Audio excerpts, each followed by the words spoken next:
Unlimited talaga ang passive ni Gatot pag madaming kalaban at pag ganitong build gamit mo. Sorry sa mga random na nakalaban ko dito sa RG, masyado ko ba kayo napahirapan?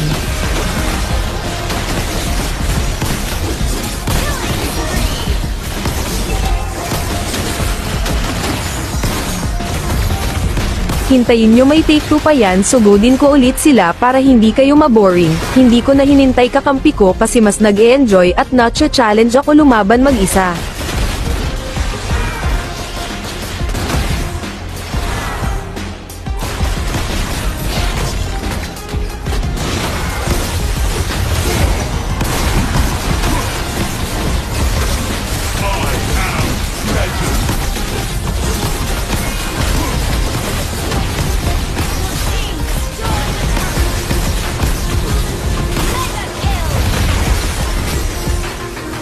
Follow at share, Master.